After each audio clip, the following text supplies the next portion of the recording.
Friends, मैं स्मिता पटेल आप सभी का एम्बिशन क्लासेज पर हार्दिक स्वागत करती हूँ। आज मैं फिर से आप सबके लिए हिंदी के कोई भी क्वेश्चन है उन सब के लिए मैं प्रैक्टिस सेक्शन लेके आई हूँ।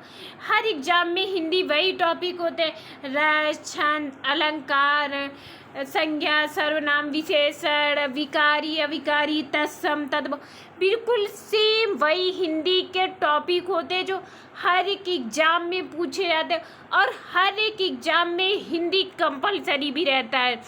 इसीलिए मैं आप सबके लिए एम्बिशन क्लासेज पर लेकर आई हूँ हिंदी धुआंधार क्वेश्चन।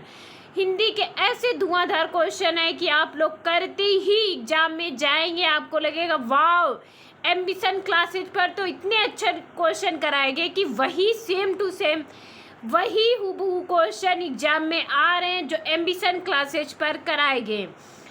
कभी यह मत सोचो कि आप अकेले हो, बल्कि यह सोचो कि आप अकेले ही काफ़ी हो। तो लगे रहिए एम्बिशन क्लासेज के साथ डेली शाम 5 बजे एक वीडियो प्रैक्टिस सेशन के साथ। चलिए हम स्टार्ट करते हैं। स्टार्ट करने से पहले मैं आप लोगों को कुछ बताना चाहती हूँ। UP KGBV district wise vacancy 2023 इस समय चल रही हैं भर्तियाँ। जो जहाँ का है, जो जिसका ज़िला है, वहाँ पर आप लोग देख लीजिए और जहाँ भी हो मैं आपको धीरे धीरे दिखा रही हूँ। प्लीज़ आप लोग जिसे भी केजीबीवी में फॉर्म फिल करना है वो सब कर सकते हैं। चलिए स्टार्ट करते हैं। आज की पहले क्वेश्चन है, पहले एक दो करंट के क्वेश्चन लिखिए जो मुझे जानकारी में अभी मिले हुए हैं। आज का पहला क्वेश्चन है, हाल ही में द ग्रीन ऑर्गेनाइजेशन का इंटरनेशनल ग्रीन एप्पल अवार्ड जीतने वाला पहला भारतीय राज्य कौन सा था। यानी द ग्रीन ऑर्गेनाइजेशन का इंटरनेशनल ग्रीन एप्पल अवार्ड जीतने वाला पहला भारतीय राज्य कौन सा है। तो यह हमारा पहला भारतीय राज्य तेलंगाना, यानी ए ऑप्शन इसमें सही हो गया। नेक्स्ट है हमारा, कृषि महोत्सव रज का आयोजन कहाँ किया जाता है। यानी कृषि महोत्सव रज का आयोजन किस राज्य में होता है, कहाँ पर होता है। तो यह ओडिशा में होता है, यानी बी ऑप्शन यहाँ पर राइट हो गया। भारत के किस शहर में वर्ष 2025 में, यानी वर्ष 2025 में international institute of administrative sciences की वार्षिक सम्मेलन आयोजित किया गया। यानी 2025 में international institute of administrative sciences का वार्षिक सम्मेलन कहाँ पर आयोजित किया गया। तो यह हमारा कोच्चि में आयोजित किया गया, यानी डी ऑप्शन इसमें हमारा राइट हो गया। नेक्स्ट हम लोग बढ़ रहे हैं, Henley private wealth migration report यानी HNWI के मुताबिक इस वर्ष किस देश में से सर्वाधिक मिलेनियर का पलायन होगा। यानी किस देश से सर्वाधिक मिलेनियर का पलायन होगा, कहाँ से होगा, किस देश से होगा। तो ये हमारा चीन से होगा, यानी सी ऑप्शन इसमें राइट हो गया। हाल ही में INS सतपुड़ा ने किस देश में आयोजित बहुपक्षीय सेना अभ्यास कोमोडो में भारत का प्रतिनिधित्व किया है। यानी कोमोडो में भारत का प्रतिनिधित्व किस देश ने किया है। तो यह हमारा इंडोनेशिया, यानी इसमें डी ऑप्शन हमारा राइट हो गया। नेक्स्ट हम लोग बढ़ रहे हैं, आचार्य रामचंद्र शुक्ल की त्रिवेणी में शामिल है। यानी आचार्य रामचंद्र शुक्ल की जो त्रिवेणी है वो की उसमें कौन कौन से क्या क्या उसमें शामिल है। तो तुलसी, जायसी, सूर, सभी।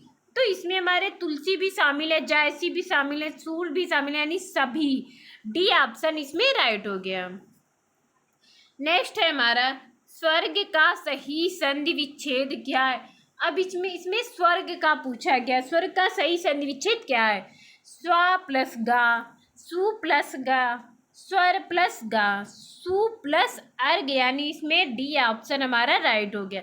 सु प्लस अर्घ स्वर्ग का सही संधि विच्छेद होता है। नेक्स्ट हम लोग बढ़ रहे हैं, यह बहुत बार पूछा गया है, मैंने बहुत से प्रीवियस पेपर उठा उसमें बहुत बार पूछा गया है, इसलिए एक बार इसको रिवीजन इसको एक बार देख के जरूर जाइएगा अगर आप लोग हिंदी से या कोई भी एग्जाम आप लोग देने जाते हैं। शुद्ध वर्तनी वाला शब्द है, अब इसमें से चारों में से कौन सा शुद्ध लिखा है। शुश्रूषा, शुश्रूषा, तो यह हमारा पहला ही सही लिखा, शुश्रूषा, यानी सु श्रु सा ऐसे लिखा रहता है। यह आप शुद्ध शुद्ध में जरूर देख के जाइएगा, यह क्वेश्चन बहुत बार पूछा गया है। नेक्स्ट है हमारा, निम्नलिखित में कौन स्वर नहीं है। अब इसमें पूछा गया है इन चारों में से कौन सा स्वर नहीं है। आ भी है, ऊ भी है, ए भी है, उआ खाली या हमारा एक व्यंजन है, यानी नासिक के वर्ण है। आगे हम लोग बढ़ रहे हैं। मैं, तुम, वह, मैंने कौन सा सर्वनाम है। मैं, तू, वह, मैंने कौन सा सर्वनाम है। तो यह हमारा पुरुषवाचक सर्वनाम होता है। पुरुषवाचक या ए ऑप्शन में ही मिल गया हमें, यानी ए ऑप्शन इसमें राइट हो गया। मैं, तुम, वह, मैंने कौन सा सर्वनाम है, पुरुषवाचक सर्वनाम। नेक्स्ट हम लोग अब बढ़ रहे हैं। भाषा शिक्षण की कौन सी विधि मातृभाषा को मध्यस्थ बनाए बिना दूसरी भाषा सीखने पर बल देती। यानी भाषा शिक्षण की कौन सी ऐसी विधि है जो मातृभाषा को मध्यस्थ बनाए बिना दूसरी भाषा सीखने पर बल देती है। यानी मातृभाषा की मध्यस्थता अलाउ ही नहीं है वहाँ पर। तो अनुवाद है, द्विभाषीय व्याकरण, इन तीनों में हमारी मातृभाषा अलाउ है, यानी इन तीनों में मातृभाषा का प्रयोग करते। बस एक प्रत्यक्ष विधि है जहाँ पर हमारी मातृभाषा मध्यस्थता अलाउ ही नहीं है। ए ऑप्शन इसमें राइट हो गया, प्रत्यक्ष विधि। नेक्स्ट है हमारा, भाषा शिक्षण का संप्रेषण परक उपागम। यानी भाषा शिक्षण का संप्रेषण परक उपागम क्या है। बोलना कौशल पर बल देता है, भाषिक संरचनाओं की जानकारी पर बल देता है, संदर्भ में भाषा प्रयोग की कुशलता पर बल देता है।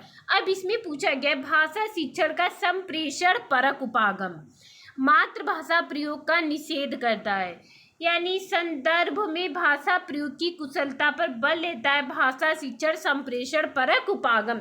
इसमें हमारा सी ऑप्शन राइट हो गया। नेक्स्ट हम लोग बढ़ रहे हैं। स्वलीन विकार में बच्चा है, यानी स्वलीन विकार में बच्चा है जिसे हम लोग कहते हैं ऑटिस्टिक डिसऑर्डर।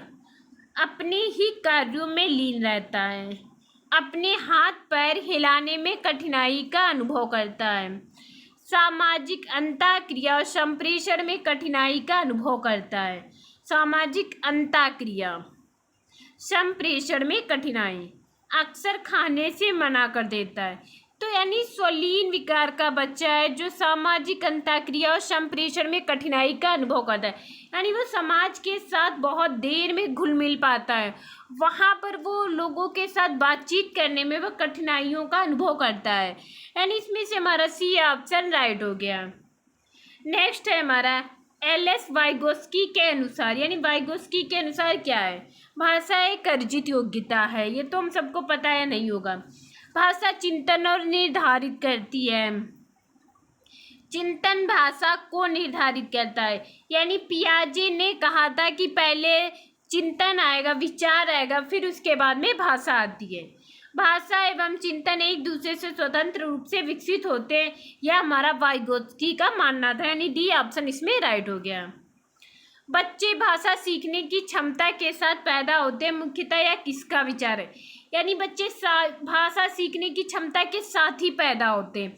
तो ये मैंने इतनी बार आप लोगों को क्वेश्चन कराया है, प्लीज़ आप लोगों का सीटेट में अब ऐसे पेडागोजी का कोई भी क्वेश्चन हिंदी का नहीं गलत होना चाहिए। मैंने इतने सारे क्वेश्चन कराए हैं, एनसीएफ के मैंने कम क्वेश्चन कराए तो वो भी मैं आगे लेकर आई हूँ।